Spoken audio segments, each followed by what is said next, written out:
evening everyone and welcome to the South East Planning Committee meeting on Wednesday the 14th of January 2026. My name is Councillor Vanessa Bell and I'm the Chairperson of this committee.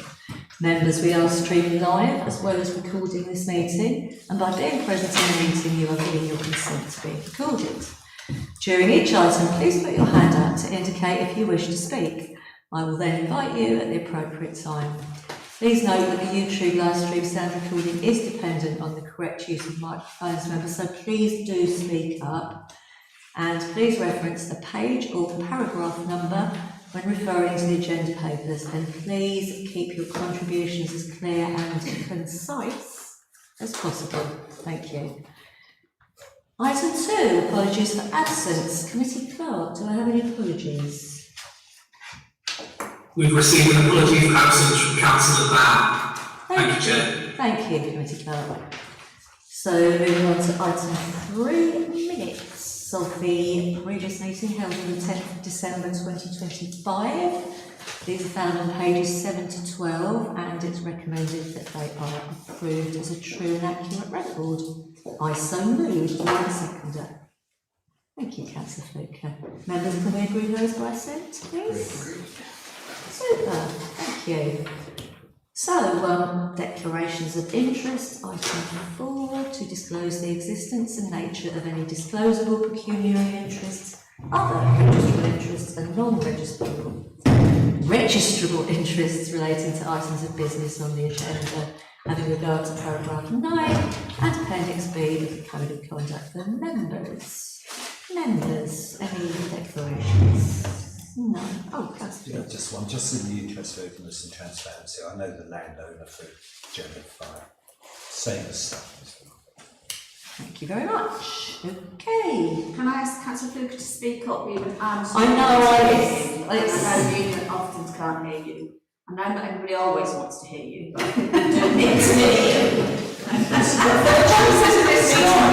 to hear you, Councillor. It's nice to actually say something, move and smile at me. So exactly, double that. I will try. Thank you. This is quite serious because people do say they can't always hear you. I know, and the microphone, we have got a central microphone as opposed to individual ones. That is.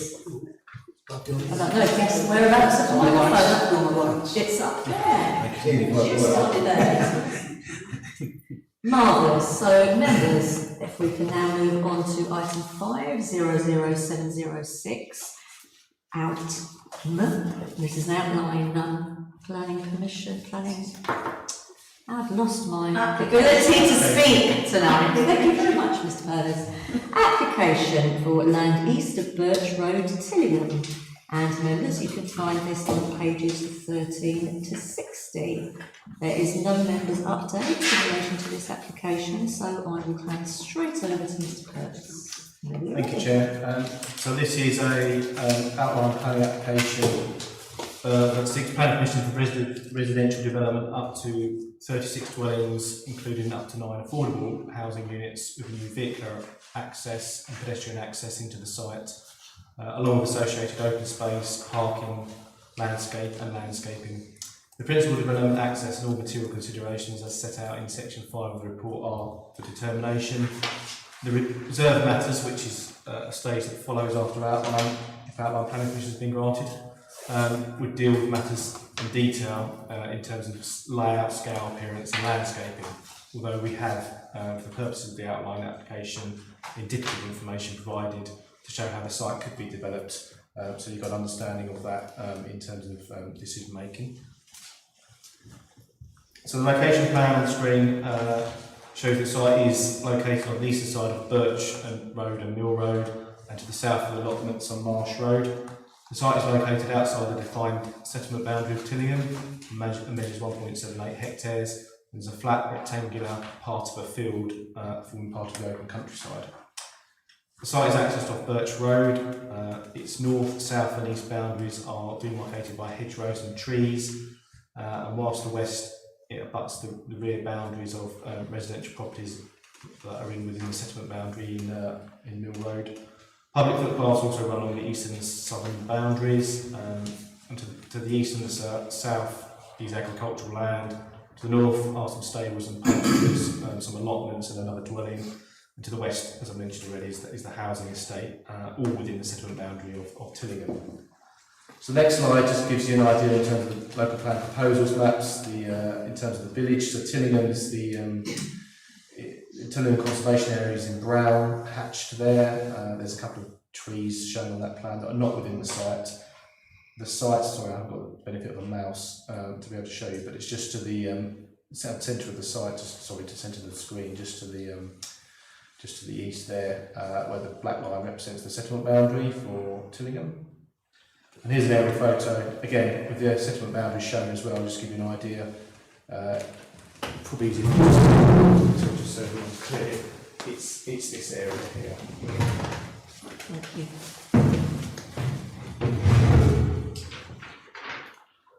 Now we have a series of site photos just to show in terms of what the site looks like. So this is outside of the site, and the access isn't this that's there at the end of that road, which is Birch Road. So this is looking east, and the next one's more zoomed in, so you can see where that access would be created at the end of that cul-de-sac at the moment.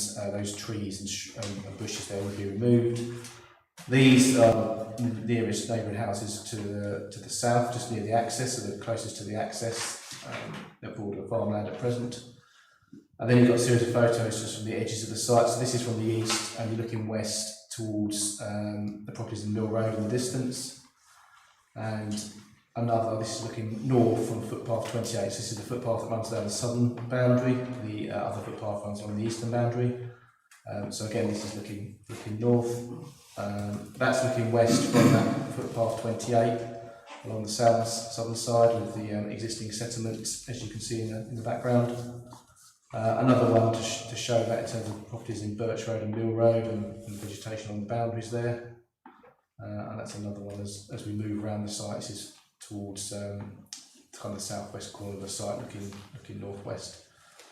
So back into the settlement boundary in Birch Road, where those trees are beyond that is the site boundary, and that's actually a site that was subject to an application listed at this committee last month, just to give you an idea.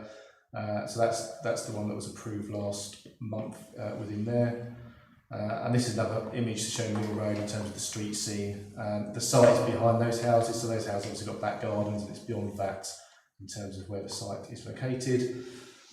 So there's some plans provided, development framework, or development parameter plan in this case is provided here. The orange shows the extent of where the residential area would be, the green indicated landscaping, and some blue arrows there showing links to the existing footpaths. To help in terms of height understand this, in terms of the impact on what size dwellings are going there, the illustrative height parameter plan has been provided during the course of the application. So the blue area is the extent of where two-storey buildings are going to be, and the green area is where the single-storey properties are going to be. So there are bungalows in terms of what's been indicated in the indicative and illustrative housing mix that's been provided. This illustrative plan brings the site to life in terms of what it could look like. As I say, it is illustrative, it's not for determination, but it gives you an idea, all of us an idea of how the site could be developed in the future. And that's a bit more zoomed in. You can see the access is sort of towards the south-west corner, the red line area where it juts out into Birch Road, part of the public highway. Again, probably a bit more difficult to see in terms of where the site access is, but it's towards the bottom left there, and that shows the sort of indicative arrangement of layouts of roads within the site. This is a bit more zoomed in, so the end of Birch Road would link in and would result in a continuation of that road into the site with footways either side of the carriageways, single carriageway, so cars and pass in both directions. There is an indicative housing mix plan being provided as well, so this is helpful in terms of what's shown here, in terms of open market housing and affordable, for the affordable rent and the shared ownership. As I say, it is indicative, and there is a planning condition that deals with housing mix, so the details that we get in terms of reserved matters will be the final details of what the housing mix would be, and that condition looks to secure what's required in terms of local housing needs assessment and the technical advice note that was produced towards the end of 2025, so we're up to date in terms of that respect. There's an illustrative landscaping and ecology plan, gives you an idea. So there is a play space provided in the southeast corner, adjacent to where the drainage feature is, and the linkage to the footpath to the south. And then there's additional landscaping proposed along that sort of eastern and southern boundary to help soften the appearance of the site. So just before I come on to the summary, there is no members update, but we did receive one additional objection, although all the points within that objection have been covered in the main report. There's one additional comment regarding the impact on ecology and making reference to the impact of the development would have upon badgers that use this site, so I'm verbally clarifying that rather than having a members update just for that. The ecology section of the report has already considered ecology in terms of the site's ecology, and place service ecology, who we consult through planning applications, have no objections, subject to conditions that are set out in the report. The only other consultation was another consultation by Tillingham Parish Council, but it listed exactly the same points that are in the main report and the points that were provided back in September when they were subject to the consultation process of this application. So just turning to the summary of this application, unlike lots of applications we consider in terms of major housing development, it's looking at the overall planning balance and weighing up the harms and the benefits. So in this instance, there are harms in terms of it's outside the settlement boundary for Tillingham, therefore contrary to policy S8. It would lead to urbanisation of the countryside. It would also result in loss of some agricultural land, albeit only small amounts. There would be additional traffic impact upon the area, so that could be considered a limited harm as well. But there are also benefits. So again, coming back to the council's position, as we've mentioned many times in committee, that we don't have a 5-year housing land supply. Therefore, housing developments are considered in a tilted balance and looked at in favour of granting housing development applications. So our policy S2 isn't up to date as a result of that, because the housing needs of the district are more than what's required in that policy. In terms of policy S1, the site is considered to be in a sustainable location. There have been recent appeal decisions that support the view that Tillingham is a sustainable village. That's the position in terms of sustainability. The proposal would provide a policy compliant level of affordable housing. Again, affordable housing is needed in the district. Again, the proposal provides opportunity for high quality, energy efficient development, some green infrastructure, biodiversity improvements, and some contributions in terms of healthcare and education as set out in the recommendation. So overall, it is considered that the identified benefits of the proposal would, on balance, outweigh the identified harms, and therefore the application is recommended for approval, subject to the conditions of 106 agreement set out in section 8 of the report. Thank you. Thank you very much, Mr. Purvis. Objector first, isn't it? We do have some public participation members tonight, so if I could invite Mr. John Williams, first of all, to speak. If you'd just like to take a sit down. Just before you begin, we just need to get the time right. Seamus is, sorry, I did get IT. Have you got the timer? Do we have the timer, please? Hello. Ben. It was there, wasn't it? Yeah, we just want to minute. Thank you. Thank you. Sorry, Mr. Williams, do bear with us. Right, okay. So you have 2 minutes. Whenever you're ready, we'll start the timer. Thank you. Madam Chair, councillors, I hope you can hear me, because I never heard a word of what that gentleman was saying. The Malden Development Plan has been approved. The plan is very specific in its designation of strategic growth areas and requirement to preserve the existing beauty of the countryside. The revised application is a little different to the previous application, so the remarks made by Nick Palmer, the Government Planning Inspector, and his refusal years ago of a nearby plot pertaining to the intrusive urbanising effect is still valid. Tillingham is in a sensitive rural location, and building outside the settlement boundary and adjacent to the conservation area would have an unacceptable intrusive urbanising effect upon the site and the rural settlement of Tillingham. It would be visually intrusive within the wider countryside, which is noted for its distinctive tranquility and remoteness. Tillingham has remained unchanged for years, and the emphasis on historic rural character of the village is in the conservation area.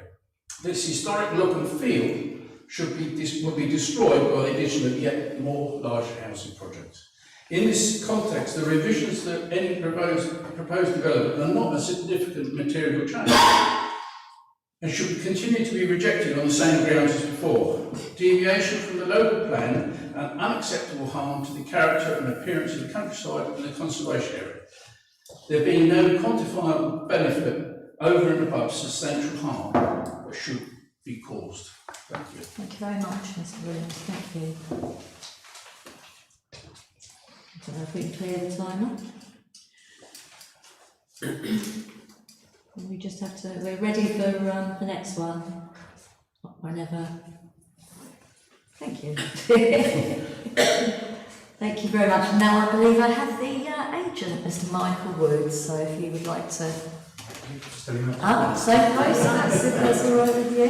What is it? Yes, please. You don't have to stand up, it's easier to see a screen if you're and you guys start whenever you're ready, you have 2 minutes. Okay, thank you, Chair. Good evening, all, and thank you for allowing me the opportunity to speak tonight. On the planning of this bid, advising the applicant on this site. A proposal will provide 36 much-needed new homes on a sustainable location on the edge of Tillingham. As members of the committee will be aware, the site has been subject to 2 previous applications, but these were never appealed. This application has directly addressed these previous reasons for refusal, proposing a reduced number of homes and thus density and character impacts. The scheme includes the provision of bungalows and the feathering of density as it moves away from the village. Most importantly, the council's housing land supply position has weakened since these previous 2 decisions. As officers identify, the council is no longer able to demonstrate 5-year housing land supply, and there is currently just 2.7 years worth of housing. The planning implications of this are clear, in that proposals for housing should be approved unless any adverse impacts of doing so significantly and demonstrably outweigh the benefits. In this case, there are no such impacts, reflected by your officer's professional positive recommendation. Importantly, this was tested by our recent appeal decision on the site at the end of on the southern end of South Street. Here, the inspector agreed that council did not have a 5-year housing land supply, and that Tillingham was a sustainable location for development.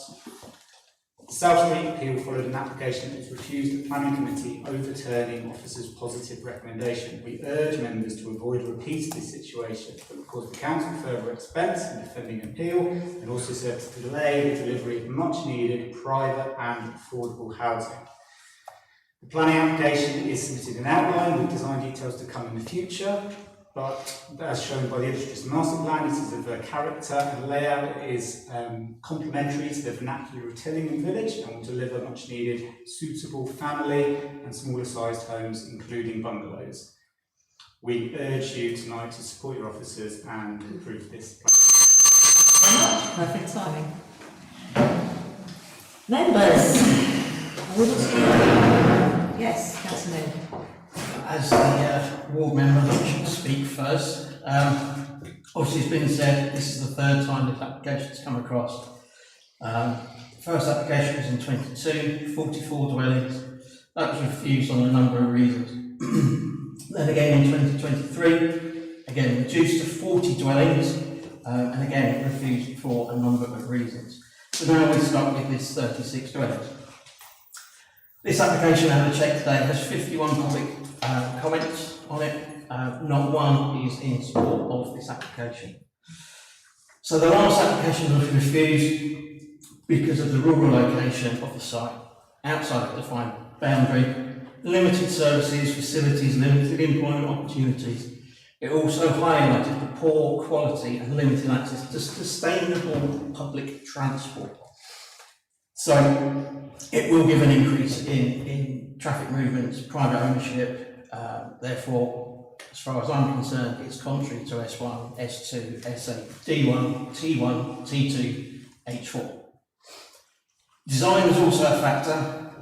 Density design, so that's obviously why that's now being reduced. But again, I still feel this is still contrary to S1, S8 and H4. Can we just look at I know it's indicative, but the housing mix slide, I think it's 22. And I know this is indicative, this is outline plan. I've got a real problem with the layout here. all of the affordable housing with rental or shared is all in one area at the end of the site. I think we should, if this is minded to be approved, ensure that the housing mix is properly mixed, and one area is the affordable housing and shared ownerships. So that's my opinion on that one.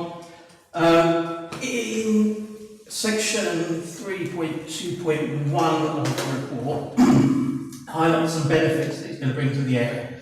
And the first one states obviously that sustainable development, which states that the site will have access to sustainable transport networks. I'd like to know what they are, because they are very limited. I drive everywhere, I work in Colchester, so I had to have a look up. So I looked up today. There's 4 services that service Tillingham. One's number 3, supplied by Force. That goes from Tillingham Square to Junction. You leave at 9:15, gets into Junction at 10:30. Returns from Junction at 1:30, gets into Tillingham at 2:45. But you have to be very clever, because that happens once every other Friday, and you get 4 hours in Junction. D1, you can use the D1, but you have to get to Bradwell first. There is no direct connection. Lovely, it goes out 5 times a day, comes back 4 times, which is perfect. You get the 45, which is the Bradwell to South Woodham at Asda, and it has 2 stops in Tillingham. You can go out in the morning at 10:15, or you can go out at 3:05. The return journey from Woodham starts at 9 AM or 1:30. So you can't use the 3:05 unless you want to stay overnight in Woodham to pick up the 9 o'clock the next morning. Or you can pick up the FC05, which is Ashton, Washington and Southern Ferrers bus. My son gets this every day. It's a registered school bus that is public transport. So you go out at 7:30 and come back from about 3:30. That doesn't sound sustainable to me.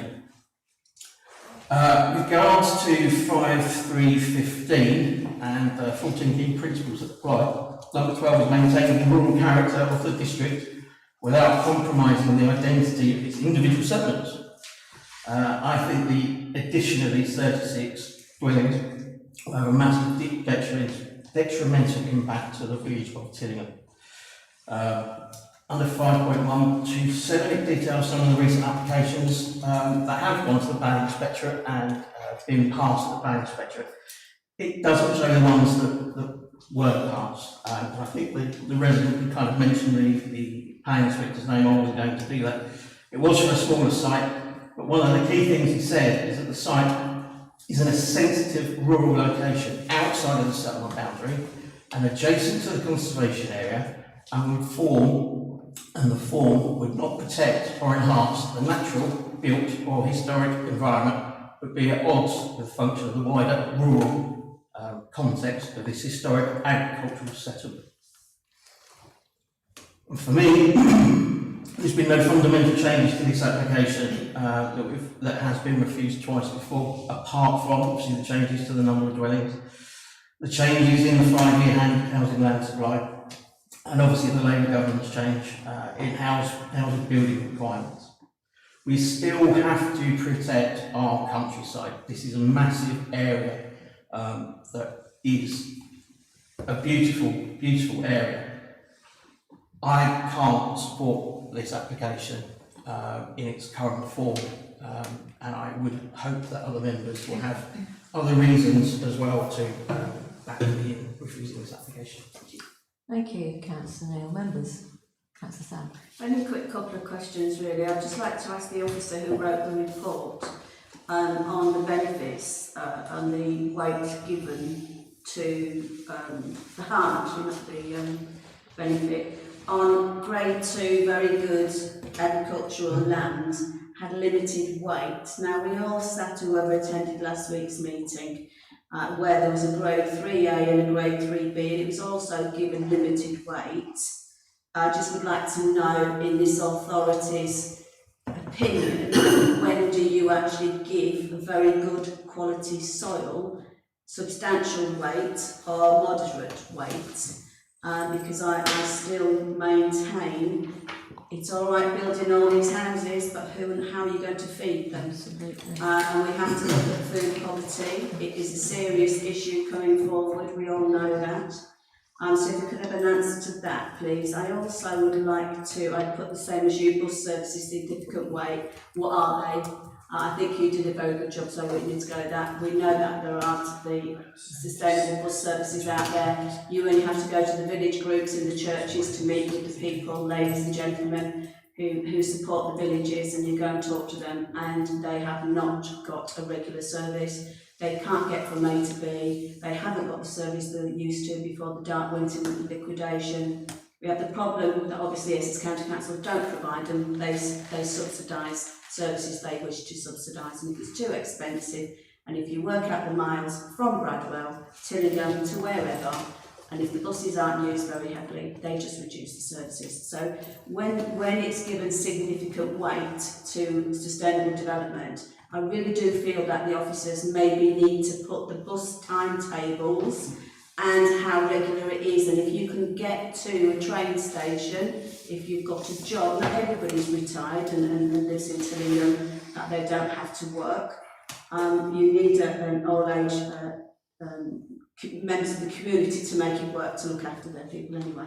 So I haven't really got a lot else. I totally agree with the ward member. I can't see anything different other than what he said about the government's changes, which puts us in a difficult position.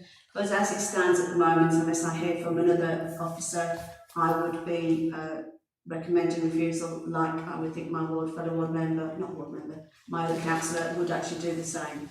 But that's it. So if you can just give us some clarity on how you attribute the weight for these applications, if that's all right, please. So in terms of agricultural land, this is as the plans or the aerial photo showed, it's part of a field. It's 1.78 hectares for the aerial photo. So it's not the entire area of the entire field. 1.78 hectares, you could say it's a lot of land that's been lost. But when you look at the legislation on when we need to consult Natural England for the loss of farmland, their minimum requirement is 20 hectares. So if it's 20 hectares or more, then clearly that's going to have a different weighting and a different impact in terms of loss of agricultural land. But because this is 1.78 hectares and part of an existing field, the remainder of the field to the south would stay as it is. We looked at that in terms of this application and gave it limited weighting. It's difficult to say whether there's a set number other than what I just said about the 20 hectares in terms of when that weighting will increase. We have to judge each application on its own merits, and each application is different. I think the one last week at District was about 5 hectares, I think, and poorer quality agricultural land. This is a better quality agricultural land. It's recognised in terms of its grade 2, grade 1 being the best, but grade 2.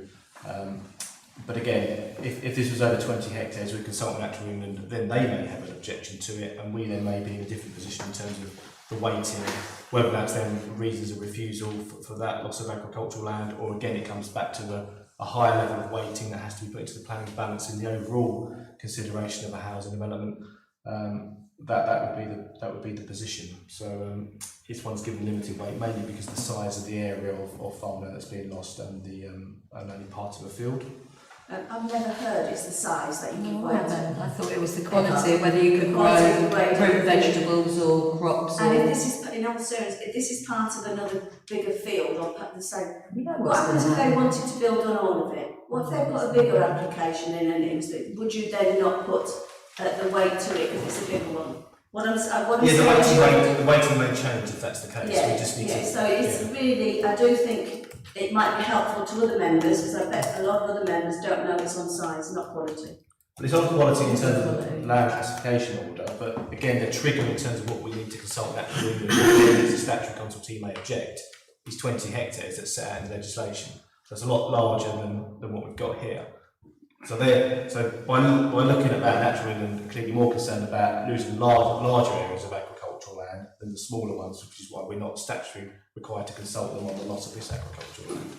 Oh, it's a real shame. Lots of little things often go to big things. Well, when they it's get cumulative, it's not cumulative. Well, it still doesn't change my view. Councillor Bassinger, thank you, Councillor. Yeah, I mean, I agree with all the reasons that have been put forward so far, especially the fact that it is outside the segment boundary. And I know that's not something that's given much weight anymore. But we looked at something like this quite recently, and for me, this site again is what I would say is landlocked.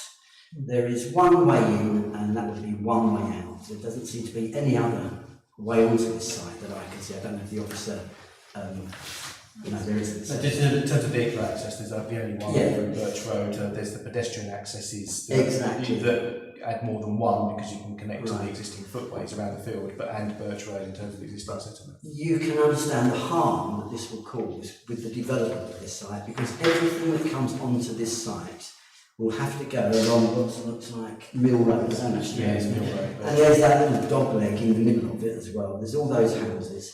I mean, this is, should there be, once this is built, should there be something on that site where emergency services need to get in or out, and something's blocking that entrance, or something's happening along that little dog leg area? I just don't understand how this can be considered, really. This is landlocked. This is a site outside the boundary. The reason that they can't get the access to it is because it's outside the boundary. You're adding on to the boundary, and so therefore there was never a plan to have development outside of this area. So that's why we have these odd little entrances always. And again, with concern of sustainability, that's a matter of opinion. I think anyone who's been to Tillingham knows it as a very small, idyllic, small village. Sustainability, we all say it doesn't, there's a little bit of money here, a little bit of money there, but none of that is going to mitigate the real pressure, which, as we all know, is on all the services, the education. So, in my opinion, this is not a viable development at all. And I shall leave it there. Thank you, Councillor Lassiter. Councillor Fletcher, please. Thank you, Chair. Through you, Chair, I did send an email to Mr. Burbidge with respect to, as a starting point, the planning base, because obviously, despite the fact that the AIM says it's much needed housing, perhaps it is, but it's really because of the change to the algorithm imposed by government that says we need much needed housing. So really, with a situation where our local development plan policies are deemed to be of less weight because we're told we've got to build more houses than we didn't plan to build.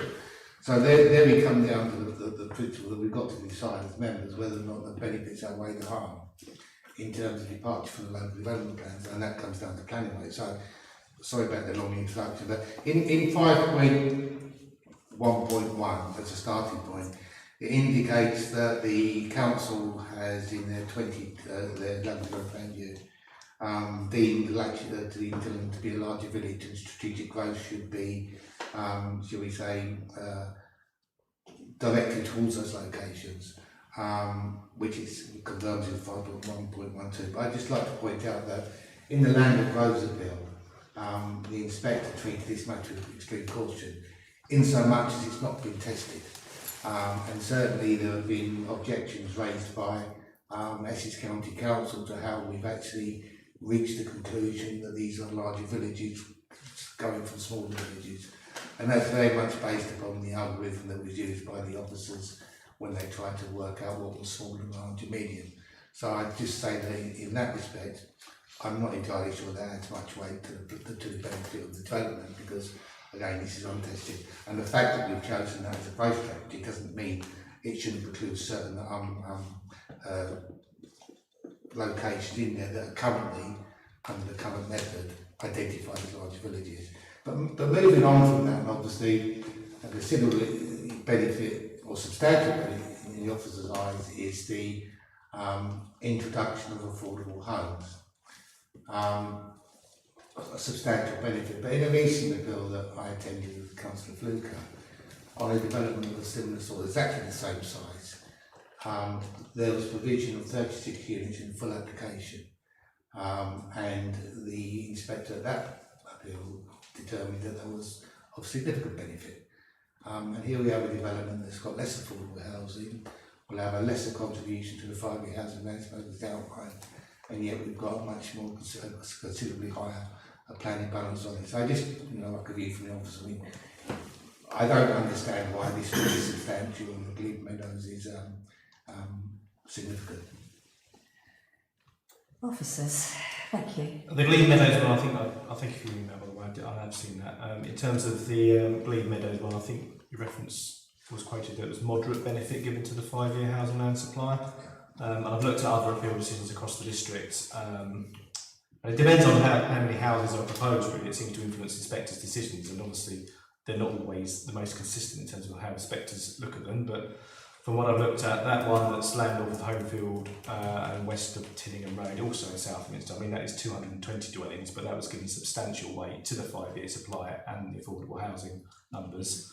Another one in Tillingham for 11, land south of 97 South Street, the inspector gave significant weight to 5-year housing land supply and affordable housing. So there's already a difference, and that's 11 dwellings, and that was given significant. We've got 36, and we're saying substantial.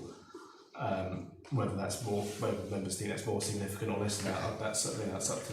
I mean, obviously, it's the weightings vary. Again, looking like Wickham Bishops, there's a Church Road there. I know it's not part of the south east area, but in the northwest area, 50 dwellings were given significant weight by an inspector. Land at Pickens in the west, it's also Wickham Bishops, 25 dwellings, that was given substantial weight. So there's a varying, depends what inspector you get. It's not helpful to us or this committee that there's different weighting seem to be added to, but in terms of this supply position. So we obviously want to try and ensure there is some consistency here. So we've looked at this in terms of substantial, in terms of 36 dwellings that could be built out within the 5 years supply period, and also provides the affordable housing as well. Okay, I understand that. I mean, obviously it's objective, and my position is very simple. Is I tend to agree with the planning inspector with penalty as much as it's only 11 units. So that wouldn't be a substantial benefit to the overall number of houses we've got to build. I mean, currently our extant supply sits at around about 950. In terms of contribution to the 5-year housing land supply, I mean, generally speaking, without an application of this size, it's going to actually commence in year 5, according to our local data. So it's probably going to add 13 houses to the 5-year housing land supply. So, given the fact that we've got to build what's about 583 years, that's about 3,000 houses over a 5-year period, that's going to have a modest impact on the 5-year housing land supply. The inspector might well regard that as significant. I mean, it's interesting because a lot of this is driven by our affordability, and there's reference in 5.2.8 to the pressure that we have on our housing affordability, which then sort of leads me into the housing mix that we're proposing. I fully understand that we've got a new local housing need assessment that's just been produced, indicating what the mix should be over a period of time. And yet this proposal, I know it's indicative, it's indicating it's acceptable to have a level that's far below that. And again, I think as an authority, we also have to be mindful of where our extant supply situation sits. At the moment, our extant supply of some smaller properties is below what the requirement would be for the local housing need assessment 2025. Now, this is probably a matter we've got to take away. So again, because of that, and because of the indicativeness, albeit it could be changed, I wouldn't be comfortable in giving any indication to the developer that this is an acceptable position to take. And I can quantify this in terms of, where we are as a local authority in terms of housing affordability. I mean, I did a study today just to look at this, and a lot of it is driven by what we build. We're being told we've got to build more houses to make housing more affordability. Well, if I look at the land registry data today, which is the same data that's used by the government, the average price of market housing in our district this year is £475,000. Well, there are no properties under £300,000, but there is one, but it looks like it's a static caravan to me. It's 120 square feet, or 1,200 square feet. But again, don't look at this, and again, I'm really trying to point out that the housing mix is incredibly important to the district and to the resident district, which we say we're building for their benefit. I mean, I've looked at the lower quartile house prices of our housing area, Malden, Chelmsford, Braintree and Colchester. In Malden it's £297,000. In Chelmsford it's £280,000. In Braintree it's £265,000. In Colchester it's £230,000. And that's very much driven by the type of housing that we build. And if I look at what we've built since 2021 in the district, only 4.6% of the housing we built has been under £300,000. When I look at Chelmsford, it's 28.25%. When I look at Braintree, it's 13.63%. When I look at Colchester, it's 27.16%. When I look at average house prices, over the last 4 years. The average house price in Malden is £456,000 been built. When I look at Chelmsford, it's 430,000. When I look at Rangeley, it's 435,000. When I look at Colchester, it's 381,000. So the point I'm making is that I don't understand how we can even consider mixes that are below, in our current situation, below the maximum that we could actually expect from these size development to be anywhere near acceptable. So I will be able to support the development as long as there's a clear indication, as in the land at Broad Street Green, where it had wording to the following context, notwithstanding the content of the submissions that have been accompanied by the application hereby approved. The suggested mix of houses in terms of bedrooms per property is not true. And that it then should be in accordance with any local housing assessment going forward. Because although it will come back as a reserved matters application, the chances are they will say, well, it was deemed to be indicatively acceptable in the outline, so therefore we'll argue that for the game. So I think if we're going to have to depart from the plan for developers, then we've got to try to start to push back on developers. We're not, the only people that are happy with these developments, £475,000 our average new build price is here. That's incredible. No wonder they want to build in Malden. And that's, £25,000, £30,000 more on average in our areas in our housing market area. So I think we've really got to start pushing back and say, you want to build here, build the houses that we need, not that are going to make the most profit, which seems to be what's happening. That doesn't mean that people don't. I understand it's difficult. But we've really got to start to understand the problems we face. The answer is not to build more housing, to build more affordable housing, because most people would prefer to actually own a home, not be stuck in the council house. And I think that's what we've got to focus on. So I would be able to accept the application in terms of, I do think it's a difficult one, because we have to do something to get ourselves out of the position we're in. But we can't do it by compromising the things that we need to achieve as a district, which is improving our market housing, if you like, prices somehow. Thank you, Chair. Thank you. Is that something we can do? Is that something we can? There you go. I mean, it is very difficult for us to take away the assessment that you've made, Councillor Fittock. I do sort of understand it, but that's not something we can take away and sort of weave into our planning considerations at this stage. Our planning considerations have to be guided by, a sort of general national template in terms of how we apply things. Yeah, I find it difficult to, and I'm not saying this in a negative sense. I just find it difficult to sort of follow your assessment of things and the prices of properties you use. I mean, it just raises a whole lot of questions, which is really not for this forum. Yeah. It's while it's for consideration, and I think you have said with a number of things, it may be for another forum for us to take away and discuss. I don't think that's something we can bring to this discussion here. I think it's really what I'm trying to understand is the planning mix. To me, is a significant consideration into the benefits of development. Because if it's building houses that we need, that's one thing. If it's building houses that we don't need, it's another thing. So I'm trying to balance up the benefit of an indicative housing, which I disagree with, because it won't give us any real benefit based upon all of the evidence that's out there. And if you just look at the affordability rate, that's a starting point. So that's what I'm trying to understand, is that I don't see that as a positive benefit to the development, unless we can condition it to the point whereby it does ensure that we understand that the mix proposed is not acceptable. To just clarify again, Chris, is this mix set in template? The mix is as the plan says, is illustrative or indicative.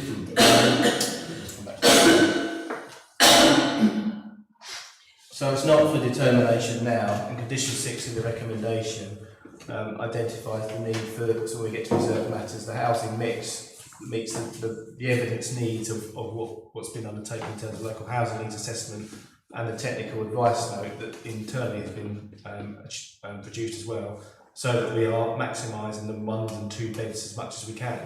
And that's what the condition is for. And I'm sure the agent listening in the room will work with us, if the planning permission is granted for this in terms of outline, in terms of trying to achieve that housing mix. So the reserve matters then follows in accordance with that mix. Yeah, I understand that, but the point I'm trying to make, I'm sorry, Chair, Carry on. it is that we've already indicated in principle if the mix is acceptable, which will tend to then come back as a as from an agent or from a developer to say, well, you felt this was okay. And as a member, I don't think it's okay. I think we need some kind of negative wording to say that whilst we accept the principle of consent, we do not agree with indicative housing mix. Anything to add? Yeah, I mean, it's quite clear that in saying that it's indicative, we're not tied to it. I think even if pure decisions are read where the word indicative is used on a number of areas, it could be layout, it could be these sorts of things, yeah? Just gives an idea that, and in this case with housing mix, that a particular type of mix can work in a sense. Not the mix that you necessarily see on the screen. If it says indicative, you know, has to be taken literally. It does not mean that it's prescribed. It doesn't mean that we're tied to it. It gives a sort of idea, and hence the conditions. I mean, these are not. You know, it's not. It doesn't carry any meaning. It carries significant meaning in terms of a planning decision and the council's position in it. You know, we wouldn't have a condition where we have to tie down a mix, and then there's an indicative schedule within plans. And feel that we are somehow fixing it. That's not how it works. Okay, I understand, but what I'm saying is that in Broad Street Green, condition 49 basically made it clear that whilst the principle of development was accepted, the indicative housing mix proposal was not acceptable. That's what I'm saying. That's what I'm saying. Well, that's. I mean, you're picking one appeal decision. I hear what that says. I mean, we've heard already in terms of the wording or the nomenclature or whatever that may be. The inspectors use it may vary from different inspectors. I wouldn't necessarily be tied just by that example alone. I'm going to go to Councillor Pratt. Thank you. Thank you, Chair.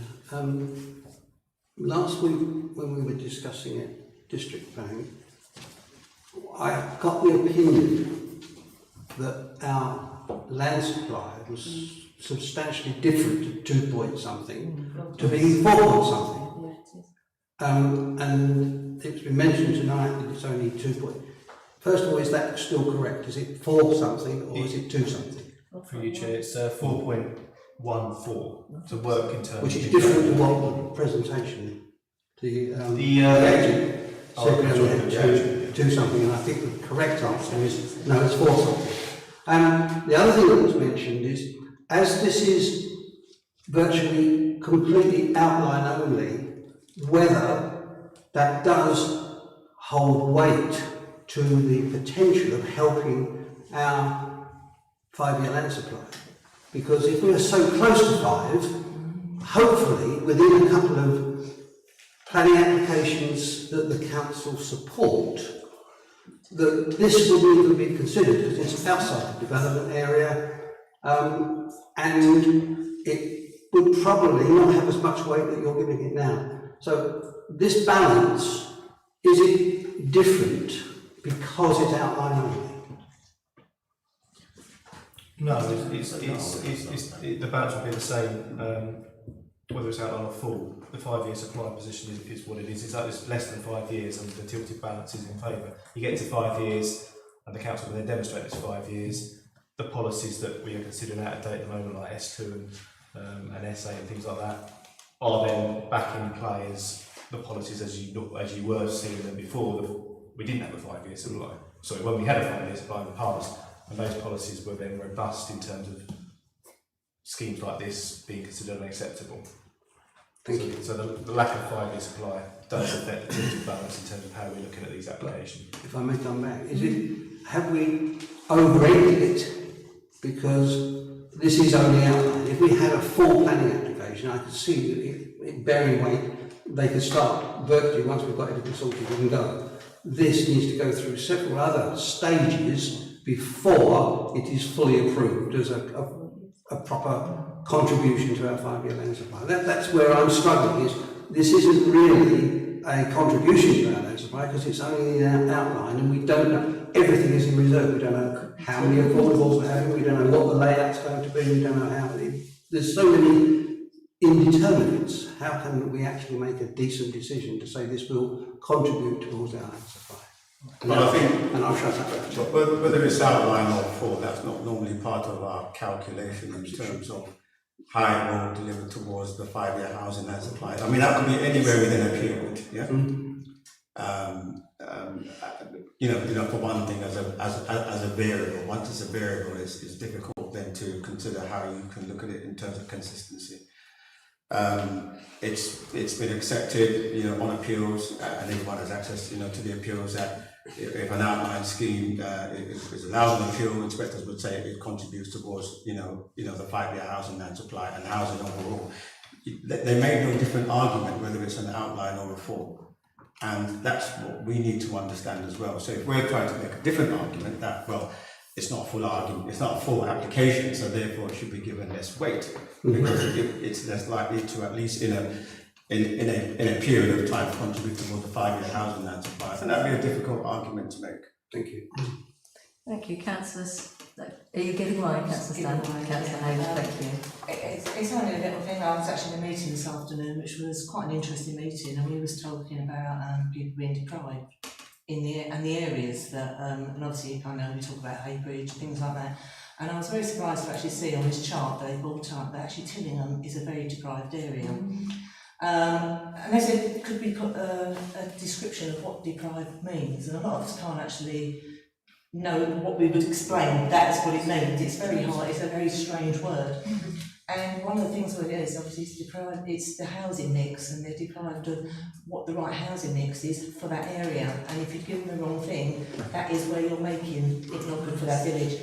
And it wasn't just Tillingham, it sort of spread into Bradwell and St Lawrence, but most of it is the way they work it out. It was a great big huge area of red on the map of saying, so, to have things like this into Tillingham, we've got to, if we're going to do it, it's got to be exactly the right housing mix, because the people there, they can't afford, we all know this, the cost of the houses, they cannot afford.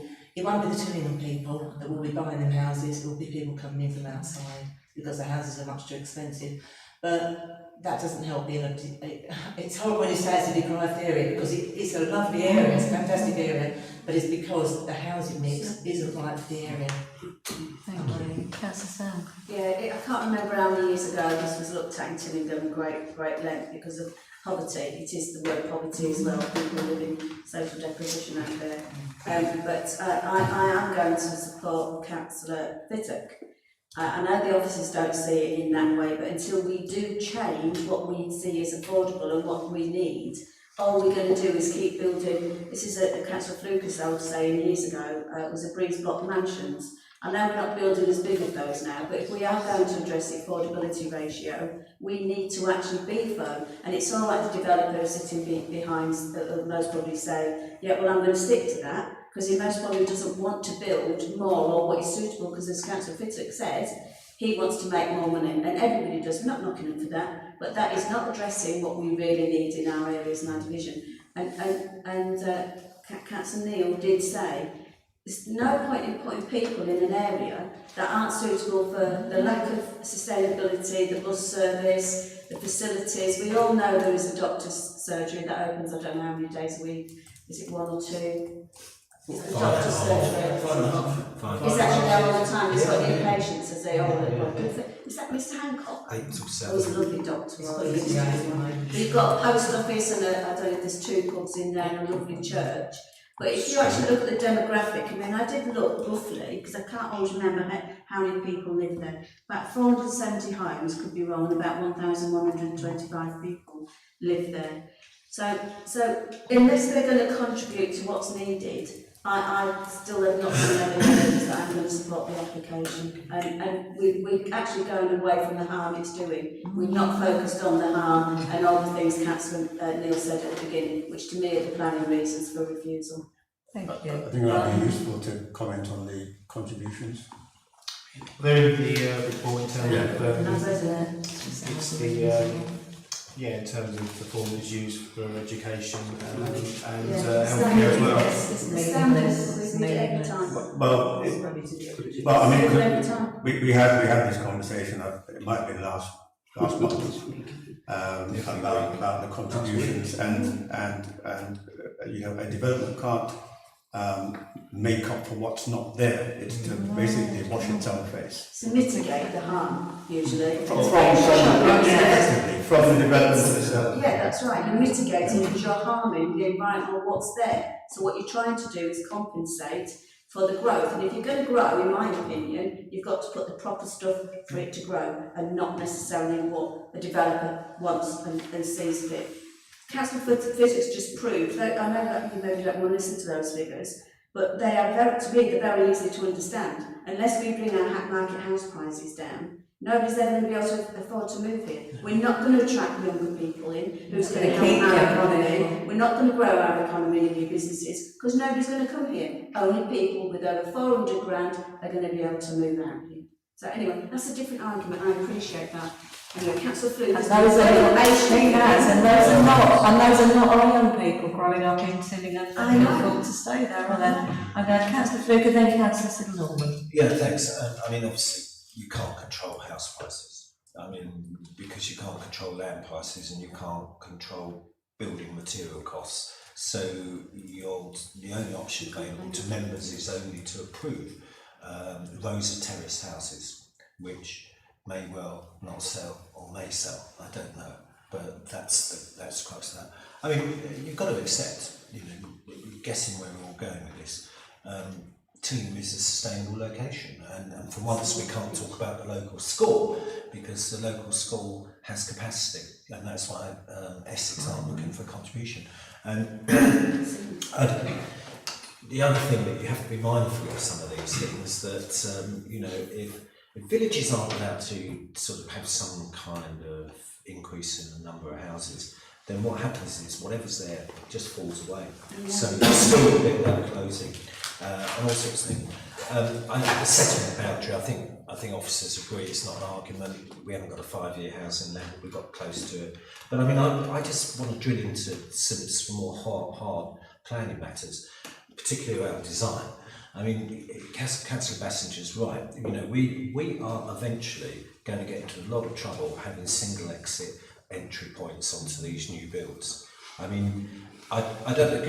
Can we just go back to something else as well? Can you just put one of the slides up of Book Road or whatever, Book Street or whatever it is, Book Road?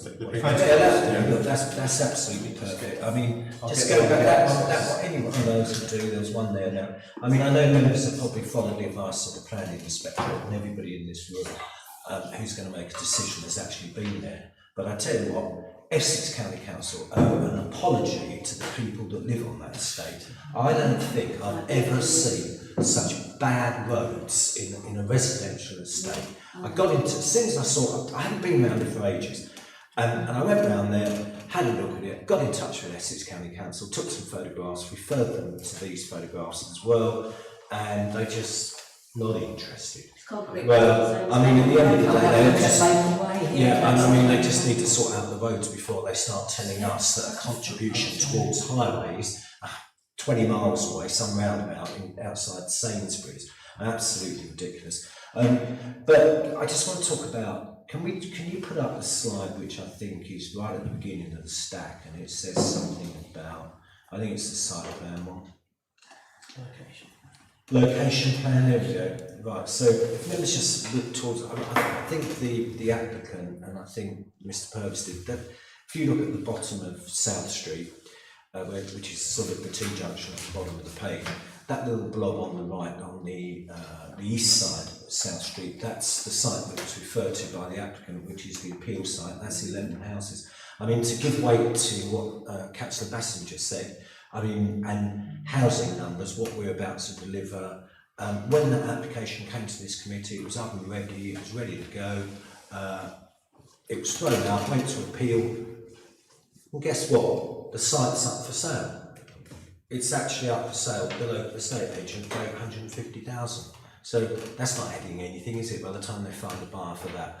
But Mill Road, Book Road, I'm sure all the members know the history and the reason why that estate was built. It was built to provide accommodation for the workers at Bradwell Power Station. Simple as that. My understanding is, even though it was built in the mid-60s, early 70s, There was quite a lot of objection to it, but I think on the grounds that they didn't want power to these rough types from up north moving into Tillingham. That's why it was there. And that is why it's really out of keeping with the linear settlement. Tillingham's a linear settlement. So in my mind, what we've got a 1960s, early 70s blob, which was built on the edge of Tillingham to satisfy workers in the power station. And now we're going to put a blob with one road going in and out next to it, which is further encroaching into the countryside. Yet when you look at the appeal site at the bottom, that just works with the linear development. So to me, it's incredibly poor design. And I mean, it sort of, when you drive down Marsh Road and you come back again, it will just sit badly in its own context. So I think from that point of view, it really doesn't tick all the boxes. I mean, my own view is the appeal sites at the bottom. If I remember rightly, the one to the left was an appeal site. The one just slightly down the road was an appeal site. But these all come forward in a linear nature. So my view is there was an application site about halfway along South Street. To me, that would serve the village much better than what's being proposed now. Thank you, Councillor Flegler. I'll go to Councillor Siddle-Norman, please. Yes, well, I've listened to it all, and I'm thinking that the councillors here are local people. We all know the situation. We've all probably been through the situation that we're talking about of wanting to buy an affordable house. I was doing that 50, 60 years ago. I lived in London. They couldn't afford to build houses at the time in London that I could afford. So I had to move out to Whitford to get there. My husband worked in London. The cost of transport for me to buy the house in Whitford was more than if we bought one in East Ham, where we lived. Now, my problem is this, it's a postcard lottery in this country. It depends on where you live as to whether the planning laws that the government put forward. If you live somewhere where you want to work, you've got to, if you're wanting an affordable housing, you've got to be able to afford the price of a house. And you can't do that. Government, yes, has said that we've got to have lots of new houses. But they do actually are relying on councils and councillors and young people, that those councillors agree with situations whereby that it's to their advantage to be able to buy a house. So I've listened to it all. I understand everything that everybody said, and I agree with them. I know that people think because I'm a Labour councillor that I should agree with what the country says. No, I have to agree with what I not see in my area. And at the moment I see that there isn't any houses for people that affordable housing, in fact, any of them. And there's not enough doctors, and if you're a young person with a family, there's no transport because there aren't the amount of buses you need. So every planning application that we make, we've got to think of what the people that built going into the house are going to have to cope with. And we obviously need to look at that. So I totally agree that I will vote against this, even though everybody will say, and I know, well, your government wants affordable housing, but yes, but they want them in the right places, and they hope that the councillors that in all the areas look at it that way.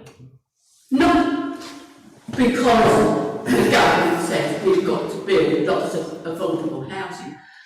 only that, what's said? Who is gaining by this? The people that are building the houses. That's not the way round we should do, in my opinion. So I'm voting against. Thank you. I was going to say, Chair, I was going to note this there because your leader in Parliament changed. I was going to say the one size fits all approach doesn't work. I'm going to go to Councillor Passenger, then we're going to talk about allotments. No, we're not going to talk about allotments. We're going to talk about whether we do indeed, as it sounds like, have an appetite for refusal, and if we are going to, because I believe we might have a proposal to refuse, and that might be seconded, in which case we will have to talk about whether we think we could defend that at appeal and what our reasons would be. But Councillor Passenger. Thank you, Chair. Allow me to come back. Just one question, really. If we could go back to the slide of the actual road, the actual photograph, and it shows the entrance of the site. Can you, that piece of land, so we've got the entrance, I can see that. So there's a piece of land there with a tree and a little thing on it. Can you see just in front of it? Is that, does the developer have that piece of land? Do they have control of that, or is the entrance small? I think if the next photo shows it's part of the front garden to that property there that's... So the actual entrance is that... The entrance will follow the carriageway as it is there, straight into the site, the footway on the left. So that should be slightly widened. So we're talking from here to here? Yeah. As the entrance? Yeah, there's another plan that shows it. And this piece of land is owned by the... Some of it's a public highway, and you've probably got... But that's then the the front garden. garden of that property. So they wouldn't be able to get access to that? No. So that's our entrance? If I can show you the plan, the site access. The zoomed in. Yeah, here we are. Then, so that sort of shows that arrangement. I reckon they'll need wheelbarrows to build that, you know. Don't do stuff now. You've got to get across the road first. That condition.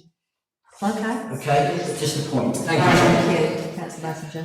Yeah, could I actually ask about allotment? Because Councillor Neil raised about if you've got all the affordable housing in one place, which he wasn't very pleased about. When we've had new housing built next to the allotments in Burnham-on-Crouch, we had a lot of complaints from the new residents regarding fires and you know what I'm going to say, don't you, Councillor Pratt? So I didn't read any condition in here about how anything like that could be managed, and it caused a lot of angst, and it also caused a lot of angst about the developer promising to put proper fencing up, and they never did. So all I'm saying is, I don't know if there's a condition or if officers can think about making sure it is secure, because I'm quite serious with No, I'm just trying to get my head around the arrangement. There is not Talking about fire breaks. I'm not on about fire breaks, because that should be done normally as health and safety. What I'm saying is there's a red line there, I don't know, and you've got the allotment garden. Is there a fire break or is it next to the allotment? Well, I think that at the moment visually share is the vegetation along that boundary. Can you use a mouse and kind of... I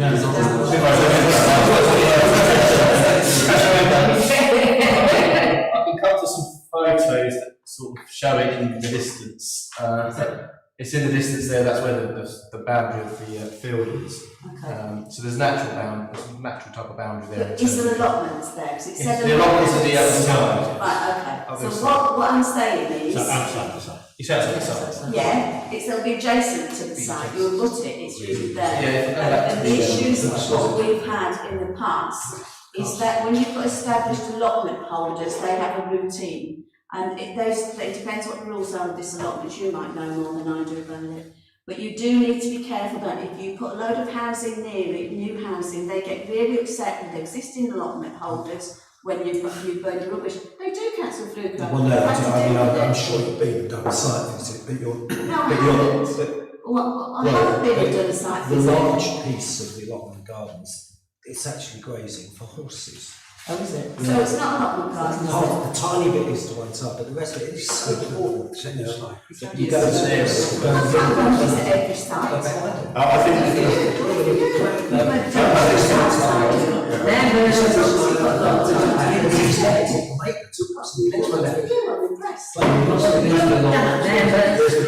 Yes, that's the top.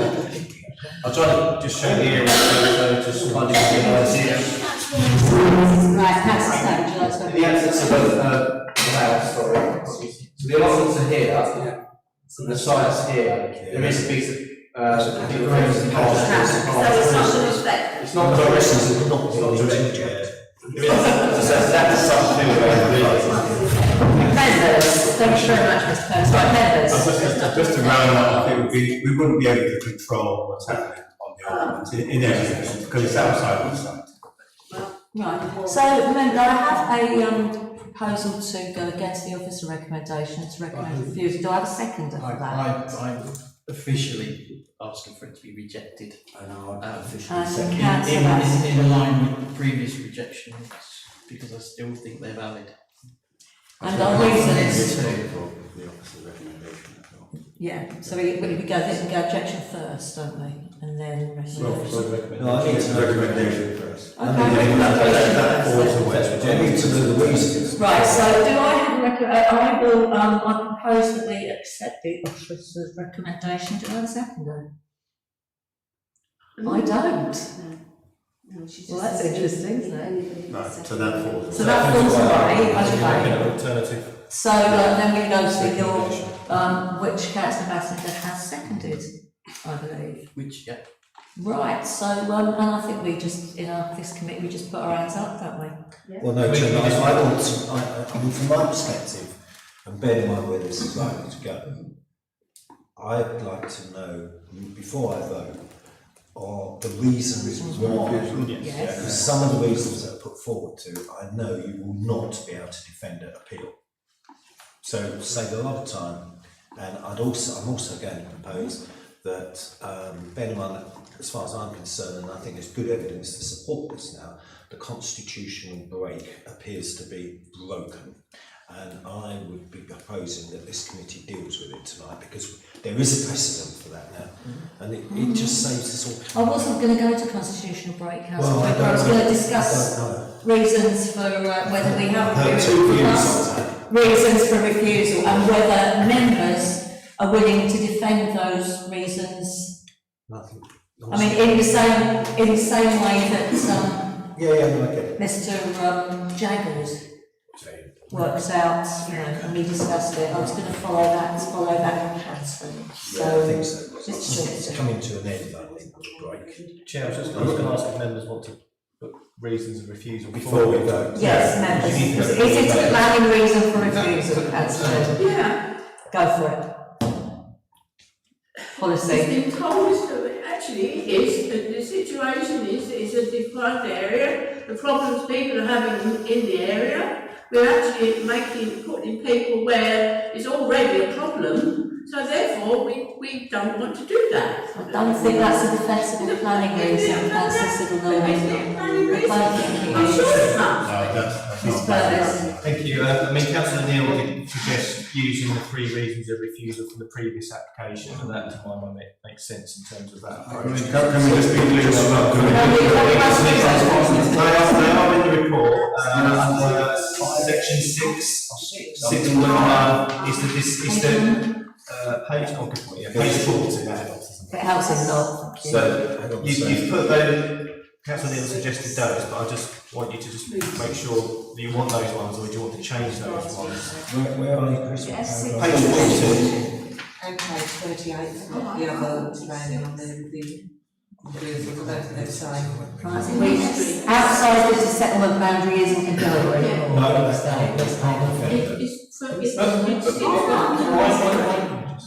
Why not? Because it does carry some. Because that was a genuine question, it wasn't a statement. the poor quality of the transport, I know that has issues with inspectorate. Some it does, some it doesn't. And the committee also carries some weight. So are we clear that we're outside the settlement boundary, that's a real. Are we members? That's part of that section, but it's a section, I certainly would support the first paragraph in 1.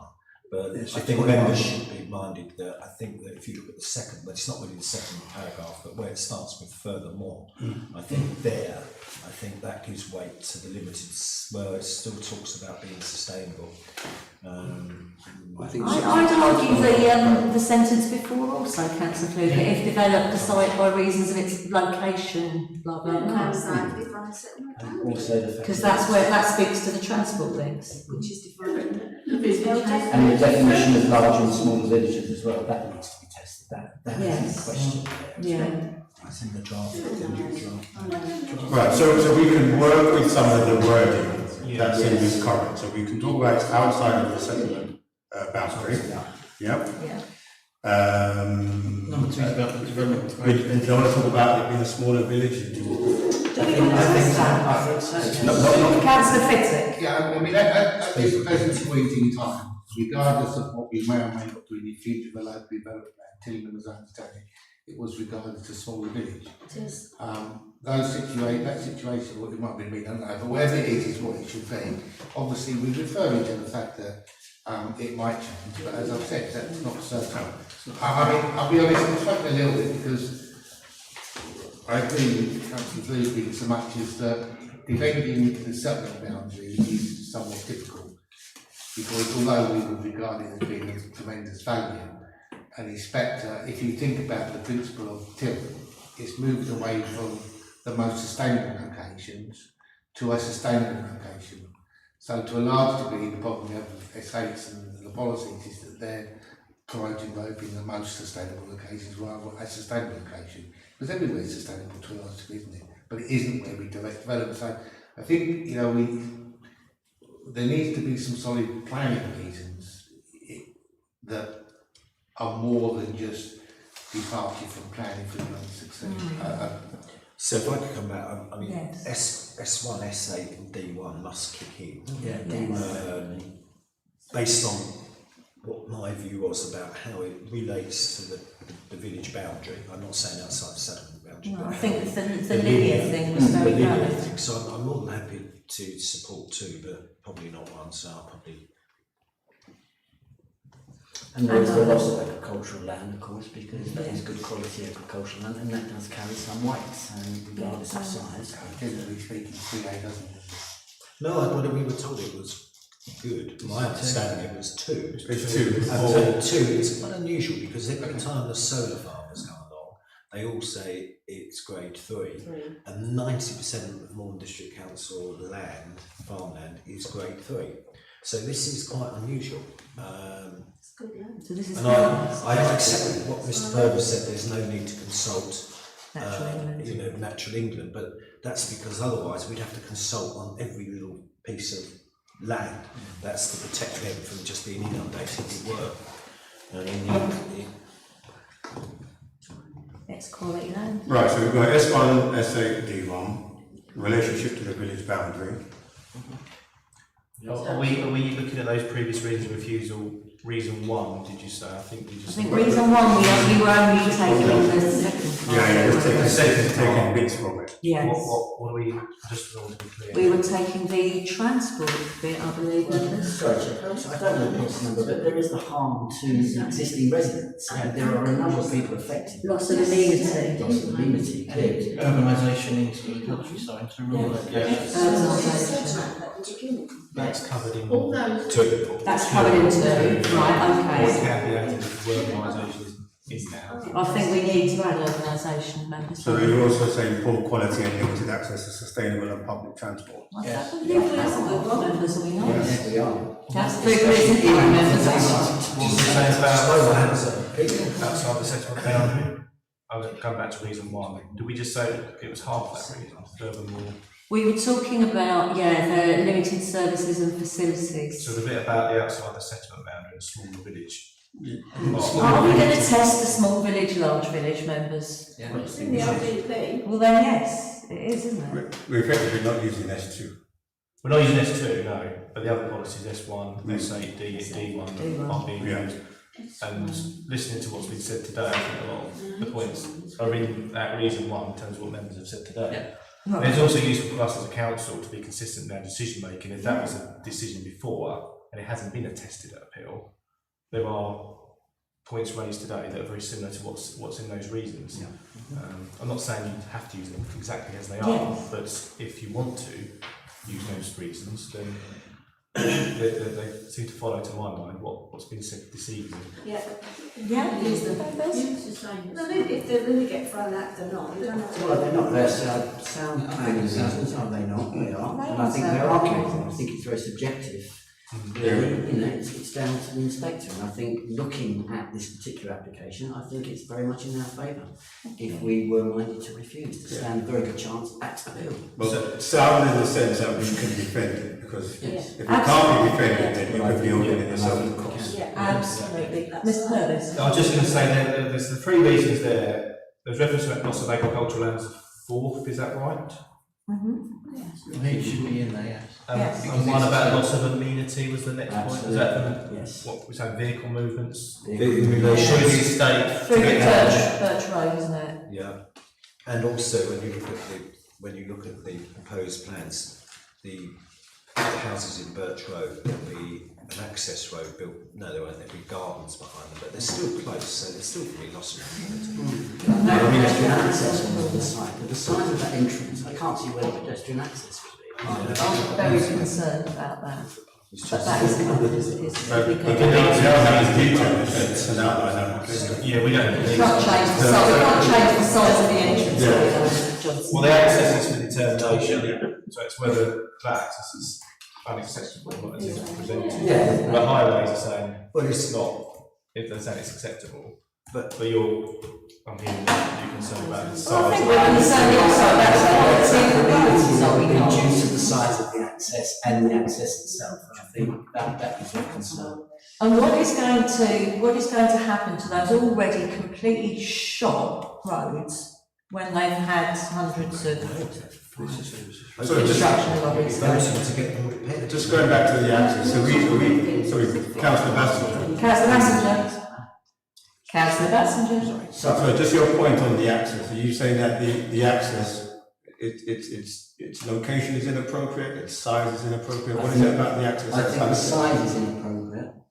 I think it's too small, but I also think it will create lack of amenity for the people that actually. So the access and its position in relation to existing residents and. Was you saying the access amenity is a limited space? Right. I think it's limited access. Yes, limited space. But also, you know, because they don't own that piece of land, I don't see how there's the pedestrian access could be on the other side of the road. Yeah. It's just one pavement, isn't it? So potentially 4 or 5, because I think the amenity one, the access, and what we said about vehicles going through the estate can probably form one reason. It just needs some wording. And I think that the harm to the residents, the existing residents, will be. Especially number 40. Sorry. We'll look at that for sure. There's 2 reasons. Yeah, I wasn't quite clear about the access through the estate. I'm not quite sure. The access through the estate. You mean the proposed? I mean the proposed access onto the estate. Right, members, so I think we do have some robust planning reasons. So now members who would be willing to defend this appeal? I'm looking at you, Councillor. Would any other members? Just go back to the point of the constitutional break. Yeah, Maddie Thompson. It seems to be. We haven't voted yet. Yeah, right, because it would appear that we're moving to a minded position to Looks like we are. And I do appreciate what Councillor Lucas said about the constitutional break, but the constitutional break is originally proposed, there's a number of elements to it. One of the elements is that if officers felt that the reasons for refusal were so unreasonable that it could put the council into a position, then that could be a basis for us invoking the break, and then we go away. We probably come back, there will be more of a legal basis to which we're making a position about what the council is recommending to refuse it on. And at that point, another meeting, if members said, well, you know, we still want to go ahead with it, then it's members' choice, yeah? But the other option is that if we feel there is no good purpose, and this is in the wording of the constitutional break, for us to have that break. For example, it could be for the reason for refusals, or that the matters can be clearly identified in a meeting, then we don't have to go to that break. We can resolve it as we seem to be doing now. So there are two arms to the constitutional break. It's not, the break is not quite broken. It's just how it's applied.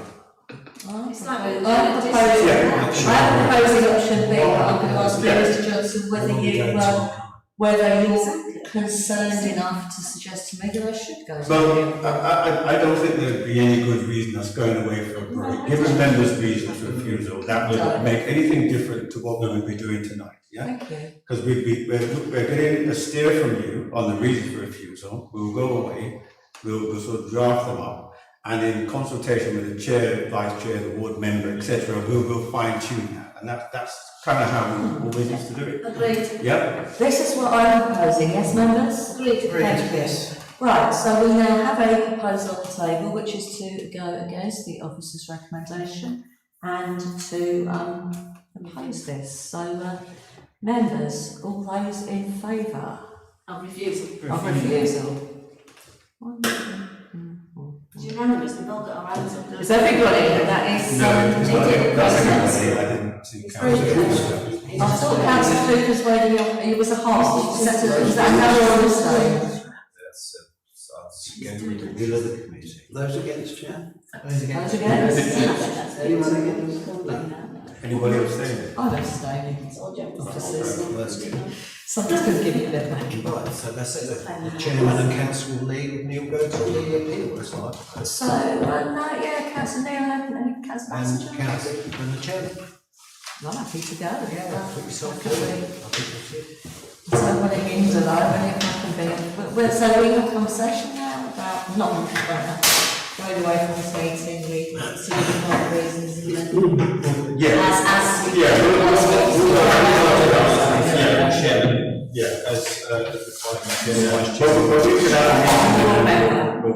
We'll find you. We've got time to work. Yeah, officers, thank you very much. Members, thank you very much. I will now move swiftly on to item 6. You would be pleased to hear I don't have any urgent items of business. So, item 7, closure of the meeting. Members, I am closing this meeting at 20:57. Thank you all for your